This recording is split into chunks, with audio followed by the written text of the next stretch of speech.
What's up, wrestling fans? Welcome to another Pay-Per-Viewpoint edition of the Smark Out Moment Smack Talk podcast. As always, I am your host, Tony Mango, and joining me in the mic for this episode is Caitlin Ferris.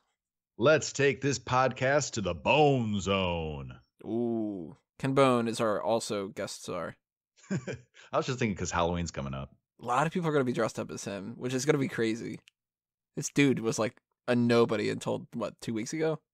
Why did that become a thing? I mean, I know what it's from, but why was that? It's weird what people latch on to. I don't know. This election just makes no sense whatsoever.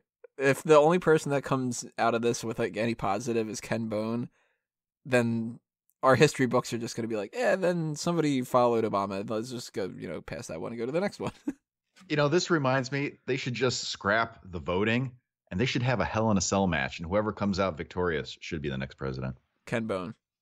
That works for me. Or it could be Ken Bone versus John Cone. Ken Bone, John Cone, the Stone Cold. That's not what we're going to be talking about tonight. For this episode, we're going to be breaking down our predictions for the 2016 WWE Hell in a Cell event coming up this Sunday, October 30th. It's going to be at the TD Garden in Boston, Massachusetts. So the be TD prepared. Garden? Oh, man, that'd be even better, wouldn't it? I like that one, yeah. So be prepared for spoilers because we're smart people and we know what's going to happen. Also, apparently I know Vince McMahon, or at least according to a couple people that emailed me throughout the month and try to get me to give them jobs and network discounts and bullshit like that. And you should push Roman Reigns. Damn right. Off a cliff, apparently, according to some of them. But hey, it's better than the ones that email me asking to be an editor and they can't spell editor, right? I think there's an E in there somewhere. And a Thor. Anywho, let's dive into this. And start off with the pre-show kickoff match that was announced earlier today. Did not see this one coming. It's a 6-man tag team match with the Cruiserweights, Cedric Alexander, Lince Dorado, and Cara against Tony Nese, Drew Gulak, and Ariya Daivari. If I would have gone with anything else to be added to the card, other than the one other one that we're going to talk about in a few minutes that was added as well, really would have thought that Braun Strowman versus Sami Zayn would have gotten in there. Yeah, that seems like that was a no-brainer. Maybe I don't know, would they add another one to the pre-show? I suppose they could, but it seems like it'd be a waste putting that one on a pre-show. I think more than likely if they add it anywhere, they're going to add it just as like a buffer match, but they could do it with a pre-show and kind of do one of those spontaneous things where like they're backstage and they argue and they're like, well, you know what? You're going to have a match then right now. Like that kind of, nobody saw this one coming kind of a thing after the start of that promo. But I do like the idea of the 6-man tag match. I mean, the Cruiserweights are fun. And I like 4 out of the 6 of them. The other 2 are fine. Of the 6, who do you think has the most normal sounding name? Cedric Alexander. Yeah, that's what I was going to say. The rest of them are kind of, especially Gulak. Ugh. Yeah. Tony Nese probably number 2. Yeah. I mean, Lince Dorado, I guess it's normal if you're not from America. Hey, we're from America. Yeah. And super white like we are. Gulak, though, I mean, it always reminds me of that fucking noise that they use for the dying giraffe in South Park. Gulak. I guess Daivari's normal name. Sin Cara, though, he's one of out of the 2 that I'm not the biggest fan of. He's just never been really that great. He's better than the other Sin Cara, but that's, if anybody's going to take a pinfall on that side, I hope it's Sin Cara. The same thing with Gulak on the other side. Yeah, I think Sin Cara is probably taking the pin. I think Tony Nese, Drew Gulak, and Daivari are probably going to take this one. And as you said at the top, Sin Cara, because he's the one that they're not really. He's been there for a while. He's the vet. So in order to build up the team, I think he's the one who should take the pinfall. And it kind of doesn't matter who wins because it's not like for anything. There's no number 1 contendership on the line. There's no bragging rights like Raw, SmackDown. So it's just filler, but it's going to be fun filler. I'd rather have this than to have, I don't know, like Lita talk an extra 10 minutes about how historic the women's match is, or Booker T just laugh at his own jokes for 10 more minutes, I do. We'll get plenty of that. Yeah, well, that'll be like, they'll cut this match to be like 4 minutes long just so they could get more shucky ducky quack quacks and stuff. Yeah, I mean, it's fine. I hope that they add that Strowman match though, because I think that could be a lot of fun. Plus, I And want to hear the roar. yeah, bro. I was telling Dane that he should just go for Halloween as Braun Strowman. So every time that I point to him, he could just say that. At least he got a beard too, so why not? Other match that they announced earlier today is Bayley versus Dana Brooke, which makes a lot of sense because they really need to counteract that dumbass arm wrestling. That was thing. terrible. Yeah. The crowd was not receptive to that whatsoever. So you have to kind of undo the damage you did with that.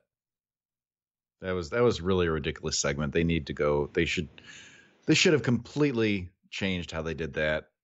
But maybe this Sunday they'll be able to kind of pull it out of the fire, I guess. I don't know.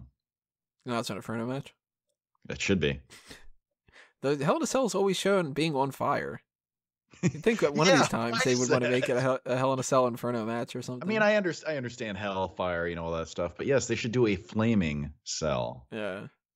A flaming cell stretcher, last man standing, Extreme Rules, no DQ. Buried alive match. With straps and blindfolds. Mm-hmm.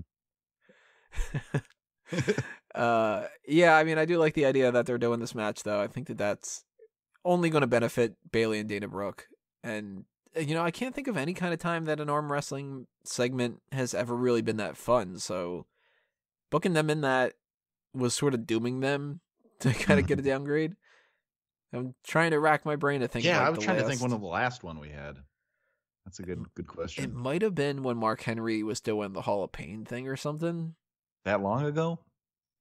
The last one I remember for sure was MVP Matt Hardy. Mm-hmm. But it can't have been that long ago for that. Because that was like 2007. Let's see. To the internet. I don't remember the last women's one that we had. That had to be Attitude Era. Yeah, Mark Henry versus Rusev. I don't remember that one. 2014. Okay. That's most recent. Partial credit for mentioning Mark Henry. Yeah. Utterly forgettable, though. They always are. So Bayley and Dana Brooke, I mean, you get them in a standard match, they're going to do a lot better than the arm wrestling thing. So the people that are shitting on it because of that segment, cut them some slack. Mm-hmm. I'm going Bayley on this one. Who you got? Oh, yeah. I'm going to say Bayley. Now, see, there's one thing that's kind of making me nervous about that pick, though. Well, nervous, like I'm really fucking that invested. But I do kind of think there might be a possibility Dana Brooke wins this because I think, spoiler alert for later on, that Sasha's retaining. So who does she end up going up with after that? I think Sasha versus Bayley is WrestleMania. Right. So they need somebody to fill in the blank a little bit. And unless it's Emelina, then I think it could be Dana Brooke, but they've done Sasha and Dana a whole bunch of times, so I'm kind of hoping that Emma gets the shot instead. Mm-hmm. I would rather see Emelina come back and do that. But as far as Bayley versus Dana Brooke, at the end of the arm wrestling segment, refresh my memory, it was Bayley who stood tall at the end, right? I kind of think that Dana won the arm wrestling thing, but then attacked her. But then, she did the Bayley to belly. Yep. Yeah, I'm trying to replay how that actually ended up. So it's kind of weird when they have somebody, typically the formula is whoever's standing tall at the go home show is the one who loses at the pay-per-view and vice versa. So that way would make me want to think it's Dana Brooke, but my gut's telling me Bayley. So I got to go with my gut and say Bayley's going to win. The fact that they keep teasing the Emelina thing and she hasn't shown up yet makes me think she's showing up on Raw. And I think that that's going to be the catalyst for the title match. So, gun to my head, I'm going to go Bayley too. Poor Dana. Do you think she could get involved with this match? Perhaps cost Bayley the match? Emelina? Yeah. Huh. Didn't even think about that. Maybe. That could start a program with Bayley and Emelina and yeah, then they could do the Dana Brooke, Sasha Banks thing for like. Because do you really think they'd throw Emelina back in the title picture right away after coming back? You know what though? This is another thing I didn't even think about. Survivor Series, they haven't qualified yet if the champions are going to be in those matches. They did say that the tag team champions, Heath Slater and Rhino, were in it, and you can kind of assume that if the New Day retains, that the New Day is going to be part of it anyway. But whoever the tag champs are on that side, but they said that Nikki Bella was the captain for that side. So she's a captain for that side. It'd be a little bit weird if she's the captain and Becky Lynch or Alexa Bliss is on there and not the captain. as the champion. So I don't really know. I mean, they don't have a whole lot of room on the card to be able to do separate title matches. So if Sasha Banks is on the card as just like team captain or something like that, then maybe they don't need to have a new challenger. Then maybe they could kind of just do something in the meantime with like Bayley, Sasha and Bayley against Emelina and Nia Jax. Like, I mean, I'd like to see for Survivor Series, if it's the two shows versus each other, have the champions go against each other, right? Kind of just do the bragging rights thing. Yeah, I'm down for that. Why not, they could call it something like, I don't know, Night of Champions. Is that one taken yet? Or they could call it Clash of Champions because they're clashing. Oh, there you go. That's it. That's even better. But they can save themselves the effort and just use the Night of Champions logo. God damn it, WWE. You're a genius. We have Enzo and Cass against Luke Gallows and Karl Anderson. And both of these teams really haven't been doing much of lately. But Gallows and Anderson, they need the win. Oh, my God. That's what I was going to say. They look so weak right now. They can't seem to win a match of importance ever anymore. They're really no threat. So please give these guys something. Make them look credible again. And they were starting to get on the right path by doing like the beatdowns and stuff. And then they did that payday ski thing this week. And it's like, you're not fucking funny. Stop doing the humor. It doesn't work. Yeah, I don't know why they started, with the balls and everything. It was funny maybe the first time or maybe the second time they did it, but then they drew that out. And all the comedy stuff with them, I'm not really feeling. I want them to go back to be just the ass-kicking heels. Just come in and clean house and kick everybody's ass. We know they can do it. We've seen them do it before. Do you think that was on their part? Like they were trying to show off their comedic side and they just aren't funny, but they don't know it? Or do you think that was like Vince saying, well, the New Day's real popular, Enzo and Cass are real popular. How come you guys don't have any more of a funny personality? Yeah, I think the latter. Which, if that's their mentality, they need to stop looking at Golden Truth and Shining Stars as worth a damn. Because they're not funny at all.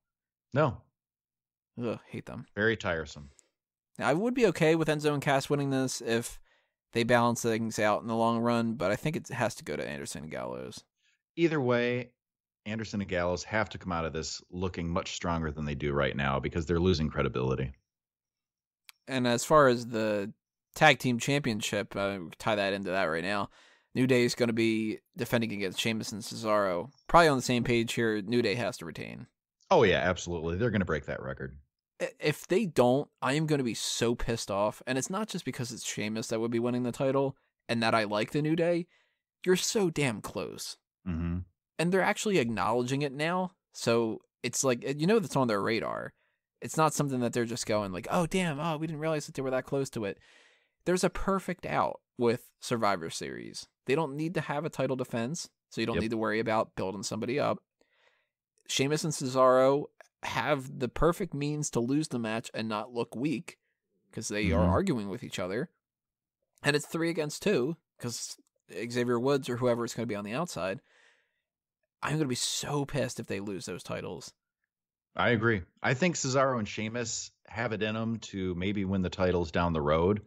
But at this point, it's way too early. And for the reasons you said, I think New Day are retaining this time. The way I'd like to see this go down, kind of factoring in that we have Roadblock, I think it is going to be the Raw one. I think TLC's the SmackDown one this time.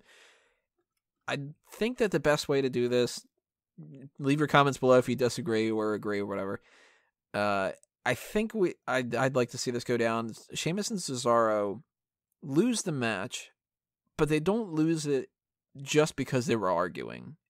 They lose it, like they put up a good fight and they lose it, and maybe they're kind of like, well, maybe we actually can work together a little bit. Just to sort of throw a little wrench into the mix. And they stay together for Survivor Series as part of a team, but that's where everything goes to shit. And then that kind of does like the little surprise elimination thing, because then they're thinking like, well, we actually have them unified as part of our team, whether they're on like the tag team end or they're on the main end, which that depends on who else you want to throw in. But then I think that you kind of culminate the whole thing Enzo and Cass, Anderson and Gallows, The New Day, maybe Sheamus and Cesaro again, I don't know, in like a fatal 4-way at Roadblock. Just maybe that's when they lose the titles. They could go that direction. Now, as far as the dynamic between Cesaro and Sheamus, well, first of all, how long do you think they're going to keep them together? Do you think this is going to be gone in a month? Do you think they're going to get tired of it? Or do you think this is lasting for like 3 or more months?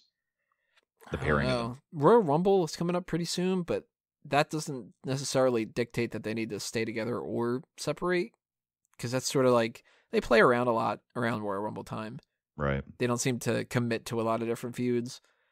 So they could have like gotten to the point where they split them up. I mean, they might split them up on the next episode of Raw. Sure. Like, the two of them are unable to work together. They lose their championship match. They blame each other and they go, well, you're the reason we lost. If I would have had a singles match, I would have won it. And well, fuck you. You know, the only reason we lost our title match was because I had to rely on you, that kind of a thing. That could be a way to do it. Even though I'm not, like you, not really a huge fan of Sheamus, I wouldn't mind if this continued a little while longer. Slowly turn Sheamus babyface. So Cesaro and Sheamus together could be a babyface team, and maybe go for the tag titles later. Maybe Gallows and Anderson pick them up eventually. Maybe they get on a roll, take them off the New Day after the time is up and they break the record. Because I like this kind of odd couple mentality that they have going on, the kind of conflict between them. So I would like to see that continue for a little while longer. And Sheamus as a babyface might be a little more tolerable because, I don't know, I'm sick of him again. I don't know about you. I've always been sick of him. Yeah. Now, if they were the odd couple, I think we got to go. Cesaro is Jack Lemmon. Yeah. And Sheamus is Walter Matthau for sure. I want to watch that movie now. I haven't seen. Oh, shit. Thanksgiving's coming up soon. I got to watch Grumpy Old Men and Grumpier Old Men. What else do we have here? We have only title matches left. Hey. Right, cool. But this one's not constituted at one of the main events, unfortunately. It's the Cruiserweight Championship match. TJ Perkins against Brian Kendrick. Not the Brian Kendrick, not that Brian Kendrick, just Brian. In my opinion, this is a title match. I'm sorry, it is a title match. I mean, it's yeah, a main it event. Fuck. In my opinion, it is as well. Well, in Let's actuality, ask Brian what he has to say. But it is also a main event.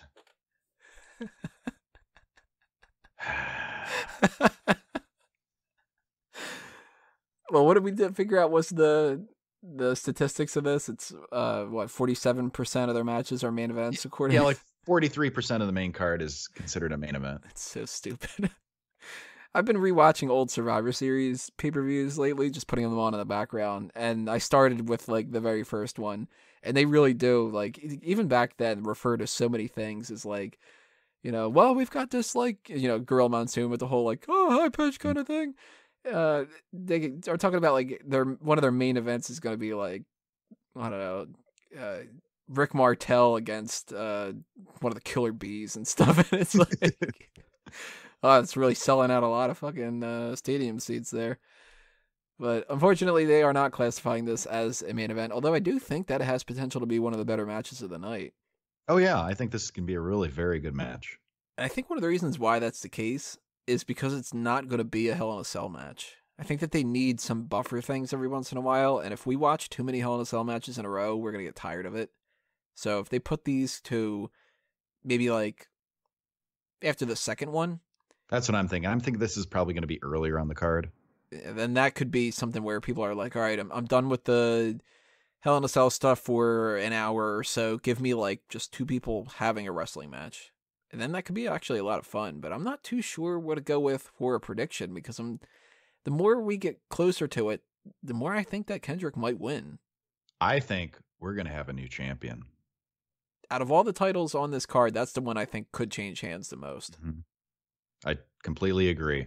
I think Brian Kendrick should win. He should win by some dastardly devious means. Low blow, maybe doing something behind the ref's back, whatever. But he should win by cheating. TJ Perkins, I think, would be better chasing the title at this point. He's already established himself. We know what he can do. Have him chase to get the title back. And that's not like a negative thing against Perkins, what I'm about to say, but I think he's held the title long enough that it's not going to hurt him if he isn't like some super long running champion.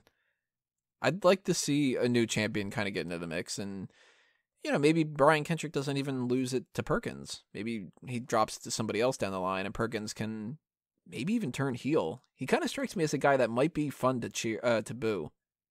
Just because he dabs, is that why? That's a good reason behind it. No, I love the video game stuff and whatever, and he's got really? They go overboard with that, though. I mean, I love his intro and his whole video and stuff, but all the references backstage when they're cutting the promos. Oh, I didn't hold catch on, those. pause. Let me do the cheat. It's like, it's just very frustrating. It feels so patronizing. I actually haven't paid attention to that. I don't remember them saying that stuff. Maybe I'm go blocking them back out. And watch the promos between Perkins and Kendrick. They're very annoying. Is he just kind of like, we've had a lot of up, down, downs in our relationship over the past. Yeah. And exactly. Xavier just pops up and goes, he said it. It's like Vince is backstage. He's like, what do kids like these days? Video games? Oh, let's put in as many video game references in his promos as we can, because that is his one-dimensional character. He loves video games. So every sentence that he says has to have some sort of video game reference. They're like, well, we just added Flair back to Charlotte's name. Can we change TJ Perkins to TJ Pixels? Or TJ Parker? I forget who said that. Or Jack Porkins? Pull up, down, down. I'm all right. I'm fucking blowing up now. What a fat ass. Some people that don't watch Star Wars are like, what the hell are these two talking about right now? Why are they talking about Pixels too? That movie sucked. They really did. I will have to say, though, again, gun to my head, that Perkins will retain. Although 24 hours from now, I'm going to be, like, if I'm 60-40 Perkins right now, by the end of this conversation, I'm going to be 59, and then I'll be 58, like, by the time I'm done editing this, then 57, like, so, I don't know, talk to me, 7 o'clock on Sunday, I'll probably be still 51% Perkins, and then 2 hours later, I'll be cheering for Kendrick or something, but you going with Kendrick or Perkins? I'm going with Brian Kendrick as the new champion, and I'm about 75-25 there. I'd say I'm leaning more toward Kendrick than not. So for the reason I said, I think he would be a good heel champ. I know we have, Roman Reigns is technically babyface, but we have Kevin Owens as the heel champ. Sasha Banks is the babyface. So I would like to see another heel champ. And I think Brian Kendrick should be that champ. More than enough people in that Cruiserweight division that they can mix things up and stuff. Mm-hmm. Especially when we've got like the 6 people in the not the main event, in the pre-show match. And I don't get how Tony Nese is a heel right now. Yeah, that doesn't really make sense.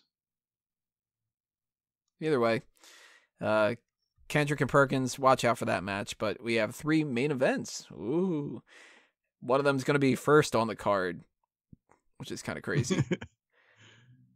Before we get into the predictions of what the matches are going to be, what do you think that the layout should be for this? Because a lot of people are bringing up arguments for a lot of different things. I'm going with, I think that none of them should be the first match of the night. I think that Sasha Banks and Charlotte needs to be the main event.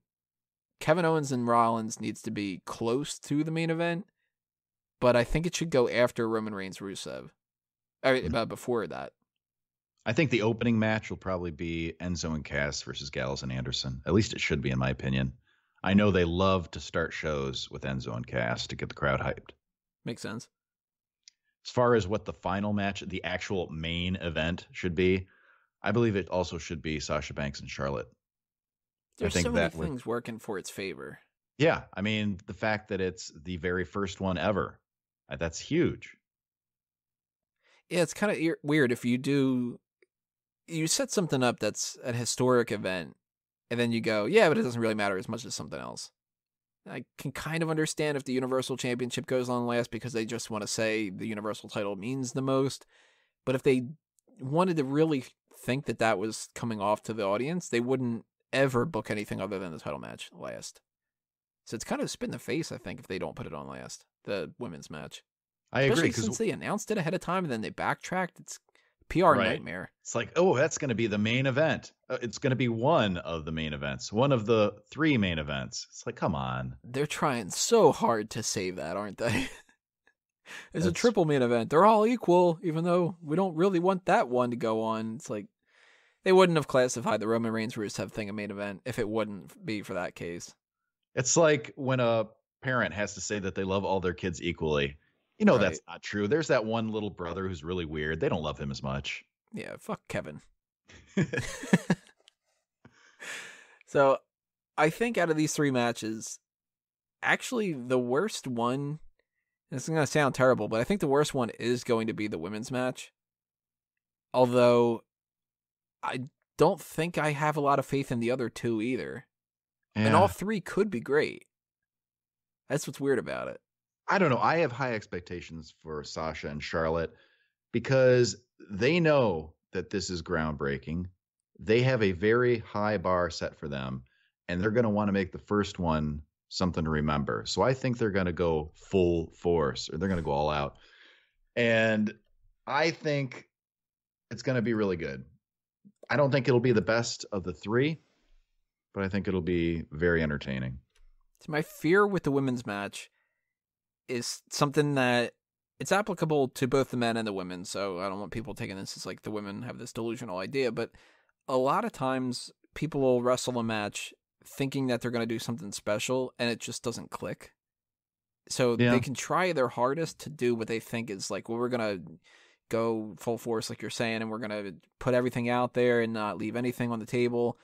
And it still just isn't necessarily good because they get in their own heads a little bit. They overbook it a little bit. Overbooking, I think, for sure is going to happen in the Owens match. So that's going to hurt that one. And I think that between those 3 matches, the only one that you can really rely on having any spots is the Rusev-Roman Reigns one, because the other ones, let's face it, the women aren't going to be jumping off the cage like Foley. They shouldn't, too. Nobody should be doing that. Please don't. Please All don't. 6 of these men and women, they should not be doing that kind of shit. But Sasha Banks has been injured recently. She can't really afford to take huge bumps. Charlotte is the main woman that they're revolving around that entire division right now. So she can't really be missing time. Yeah. Kevin Owens is their champion. They just lost the whole Finn Balor thing, so they can't really put him in too much of a bad spot. Seth Rollins just came back from an injury. So Roman Reigns and Rusev have to be the guys that actually take some falls. That's where I kind of think that maybe they should go on second. So why do they keep making Hell in a Cell a thing? If everyone's getting injured and this is not very good for their bodies, why do they force this on them every year now? I think the way they're going to get around that is the unfortunate thing where they're going to just book a shitty match. Like, that, you know, that type of thing where it's like it's Hell in a Cell, but all they really do is they grab the other person's head and they throw them into the cage, where like maybe Roman Reigns spears Rusev through there, but then again, then that would have to be the last one, because then they would ruin the cage. But that can't be the fucking main event. So, like, I don't. There's I don't know. So many issues. Seems like they booked themselves into a corner this time. Yeah, with no gate on it that Mark Henry can rip open.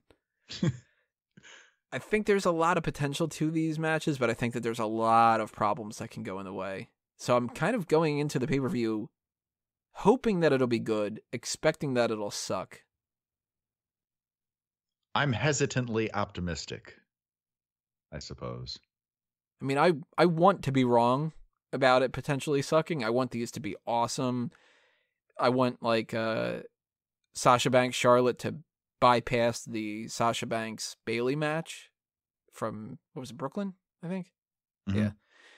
Like, if they can go past beyond that, then awesome. Kudos to them. I do want that to be the main event. And also another thing, too, about the main event, she's the hometown girl. She's going to get the best reaction out of everybody. Like, you end the pay-per-view with Kevin Owens retaining, which he's my pick. People are going to boo. You end it with Roman Reigns retaining. People are going to boo. You end it with Sasha Banks retaining. Crowd goes apeshit. Yeah. Hadn't thought about that. If you had to pick one of these to go first and before even like an Enzo Cass one, what match do you think should go on first? So I'm hearing a little bit of arguments back and forth about if they do the women's match first, then people might not want to tune in for the rest. The same kind of thing with the Kevin Owens one. But if they do the Roman Reigns one, and that one does have all the spots, then the other two matches are going to seem weak in comparison because the other thing came before that. I'm going to have to say the one that you put on first is the one of the championship that I believe is the least important or least prestigious, and that's the U.S. championship of the three. So I will put Reigns and Rusev before the other matches in the cell. Who you got winning the match? Which one? Roman Reigns, Rusev. Roman Reigns versus Rusev. Reigns retains. Yeah, I'm going the same thing. I don't think that they would have given him the championship unless they wanted him to have the championship. Yeah, I don't think they're going to bounce it back and forth between these guys, not right now. I would even go so far as to say he might carry it into WrestleMania.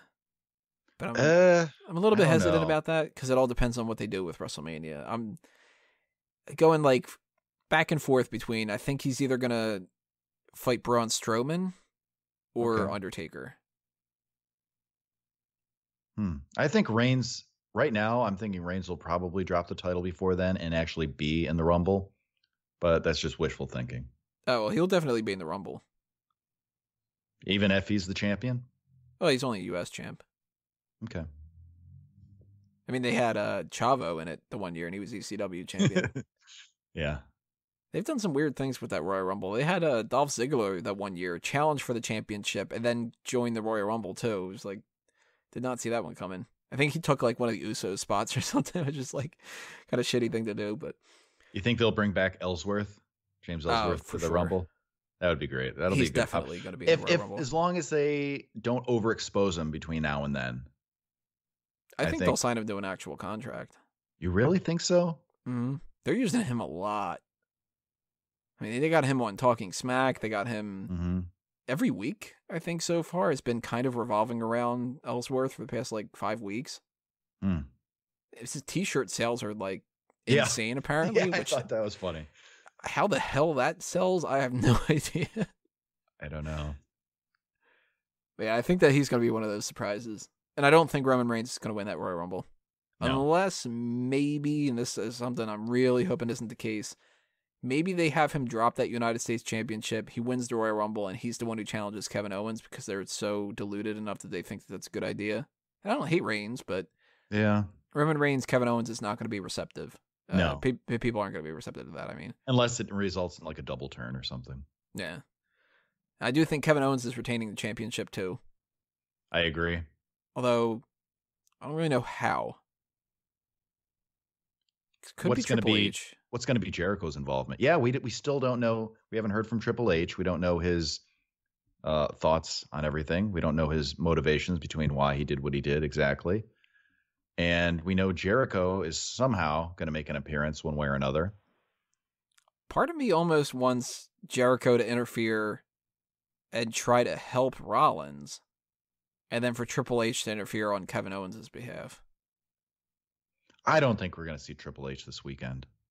I think they're going to hold off on that for a little while longer and just tease it and tease it and tease it. Do you think it's going to be Jericho helping, or is Owens going to cheat some other way, or something else crazy happening? I think Jericho's going to try to help Owens, but he's not going to be effective. I still think Owens is going to retain, though. I could see one thing happening here where they're spending a lot of time with Rollins arguing with Stephanie. Mm-hmm. So maybe Jericho comes out. He's trying to help Owens a little bit. Stephanie comes out to try to tell Jericho, like, you got to leave. And Stephanie does something that cost Rollins it unintentionally. Like, she goes to slap Jericho and he ducks and she slaps Rollins and he falls off the cage or something weird like that, you know? I could see something like that happening where then Rollins can afterward be like, fuck you, Stephanie, you did that on purpose. And she'll be like, no, I didn't. I'm fucking Vince McMahon's daughter. I always yell too. Like that kind of shit. Well, we know this is leading eventually to Rollins versus Triple H. Yeah. When is this going to happen? Is that WrestleMania? Or are we going to see that at the Rumble? What do you think? That's what's crazy because it's not happening at Survivor Series. No. Guaranteed. It's too early. It was kind of on the potential schedule until they said about the Goldberg thing. they don't do two of those matches in one thing. Right. And they're not going to waste it at Roadblock. I don't think they're going to waste it at the Royal Rumble because I think that they want Rollins to be one of the top contenders. Mm-hmm. So I think we're getting it at WrestleMania, but that's so many months away that how are they going to build that up for the rest of that time? Yeah, I really don't know. Especially because, like, if Triple H comes out, costs Kevin Owens the match, and then depending on what they do with Survivor Series, I still do think we're getting the 2 world titles defended at Survivor Series separately. I don't think that they're going to be in the Survivor Series matches. Mm-hmm. It would be weird if, like, the Survivor Series match for the main one from Raw and SmackDown, if that was Kevin Owens, Seth Rollins, Roman Reigns, Rusev, and Jericho as, like, the 5. Mm-hmm. That just wouldn't seem like it would fit right. Yeah, I'm not crazy about that. But I also kind of don't want to see Kevin Owens versus Seth Rollins a third time at Survivor Series where he loses again. And then if he does lose again, then does Triple H interfere then too? And I don't know. I think it's gonna be Jericho some more kind of than shenanigans.